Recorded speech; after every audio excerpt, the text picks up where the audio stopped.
Assalamu alaikum. Wa alaikum assalam wa rahmatullah. Hazur, this is a question from a lady from Damascus regarding euthanasia.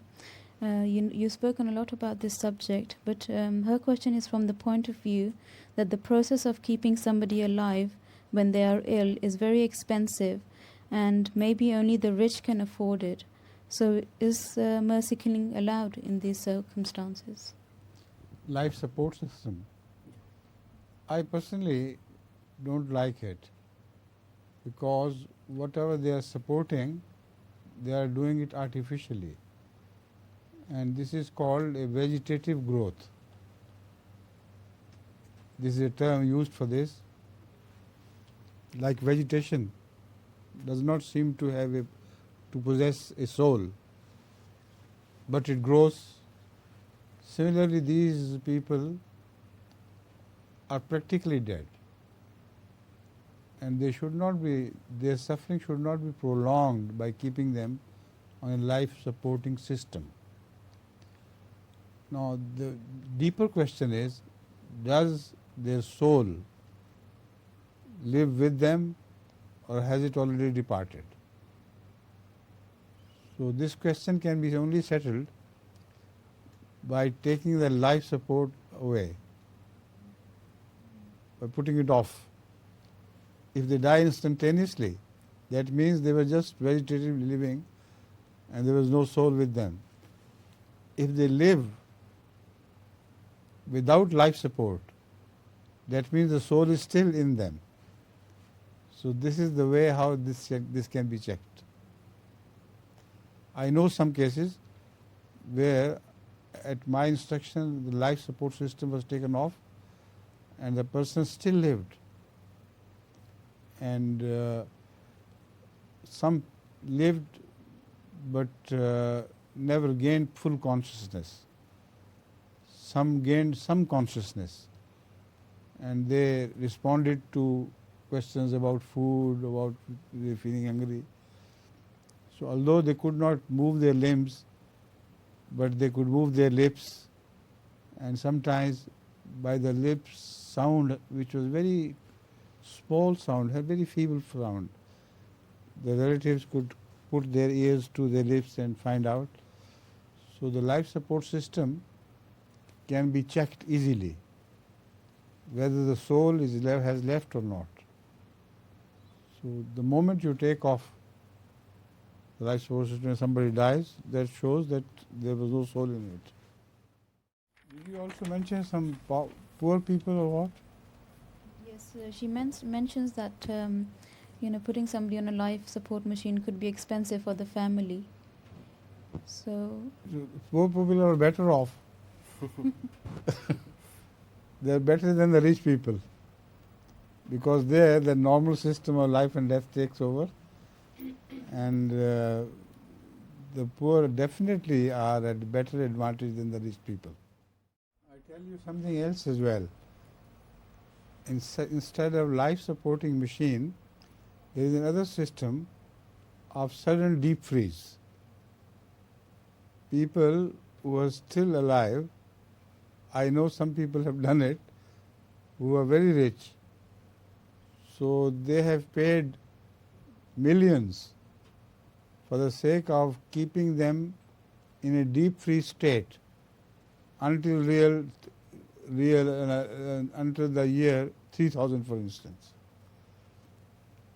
And they say when the year 3000 dawns, then wake us up. So there will be people of the past living in the future age. So it's just a luxury or stupidity, I should say. It's not a luxury, but it's extremely stupid thing for the rich to do, to waste their money. It would have been much better if they had spent it in the cause of Allah and to spend for the raising the poor. Thousands or millions of poor are dying out of hunger. So instead of one person being kept alive for 1 century, these people could be given life here on earth. Suddenness is important. If they are slowly frozen, then they will die.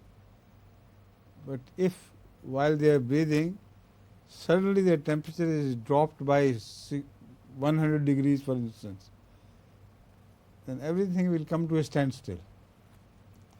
That is the case I am referring to. Does that work? When somebody gets freeze so sudden, can they really survive? She asked if does this really happen if somebody is suddenly frozen and can be. It has happened already. In 2 or 3 cases, I know definitely they have willed and this has happened. So they'll open their eyes. Allah knows better. Maybe before that they're destroyed by atomic bomb or something. But if God so wills, they will open their eyes after 100 years. And how misfit they find themselves in that. Traveling in age. On TV, they showed that there is a group of Muslims whose main belief are based on reincarnation. Which Islamic teaching could be mentioned which would prove that Islam does not support the concept of reincarnation? This is absolutely fiction or superstition. No soul who has passed on to the next world will ever return. And this concept is a Hindu concept which has no basis whatsoever. They have never seen anybody past who died some year, 100 years or 200 years ago to return. So sometimes people claim that they have returned, and they tell the history of 200 years ago, and they claim that they have not read it anywhere. But it is all either hoax to mislead people, or maybe they subconsciously they heard the story of the past which they remembered. But there is no witness. How can we believe in them? Unless there is a witness, nothing can be proved. So most often, and I think in almost in every case, this is a hoax and they should not be believed. It can be proved without a shadow of doubt that they are liars. Willful deceivers or subconscious deceivers, Allah knows best. But they are definitely liars because it's a Hindu system of deceiving the West to make them believe in this. But the Hindus do not tell them the whole story.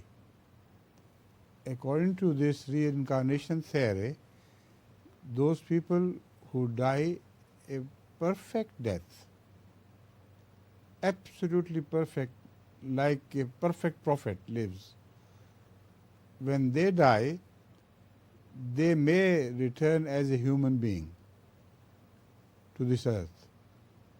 The rest will return as dogs or animals or germs in one's intestines, etc.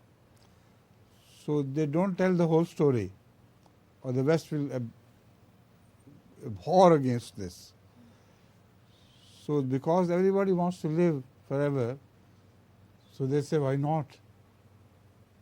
If we can live again as a human being, it's a good idea.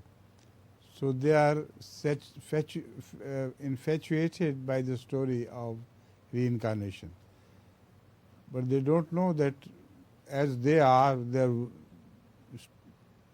most of them are rascals, do evils of all sorts. If they ever relive, if the Hindus tell them the whole story of reincarnation, then they will relive maybe as germs or sperms or whatever it is, animals, beasts of jungle, but not as human beings. And if they must return as human beings, the Hindu philosophy tells us that if they are perfectly pious people, they are returned to God, and they are kept in a state of peacefulness. But they return to this earth after billions of years, while perhaps at that time there will be no earth. So the whole story is never told to them, and people believe in this superstition because everybody wants to live forever. In fact, what they tell, if you count them in years, they will return after billions of years, which means that when they return to earth, there will be no earth left. Everything will be destroyed. After Qiyamah, they will return to something which will not be earth. Not No, from the if they mullahs. believe in this, Because there is they, nothing. You're absolutely right. If any Muslim, any person claims to be a Muslim and believes in reincarnation, he undoes his claim to be a Muslim. So, what is the Islamic definition of morals? What is the Islamic definition of morals? You see, morality is something which is deeply related to belief in the Holy Quran or belief in God. Without morality or without God, there cannot be any morality. Now, this is a very profound philosophical issue which were understood by the Russians, communists, much better than ordinary Muslims understand. So there was a debate between Lenin and one of the persons who believed in morality, who claimed that there cannot be no, and this system of communism cannot survive without morality. And Lenin asked him to shut up. He said, if you speak of morality, minds will ultimately be led to God. Because without God, there can't be any morality. Why should people be moral if there is no God? If they are not answerable for their questions, then the death is their savior. And every crime they commit here is forgotten the moment they die, unsuspected of their crimes. So Lenin understood this much better, that morality and God are deeply related. You cannot separate one from the other. This is a very important question which was raised, because the very first brick of communism was laid by Marx on the concept of immorality. He understood very well that if we speak of morality, then we will be led to God. So he said humans are immoral animals. As such, we must force them by making laws to keep them within the moral concept of ordinary sense, to force them to stick to the laws. You will have to make laws forcing them, coercing them to keep within the limits. So this is all the hocus pocus, bakwas. It doesn't mean anything. I have mentioned this in detail in my book, Revelation. If anybody is interested in that, he can read that chapter.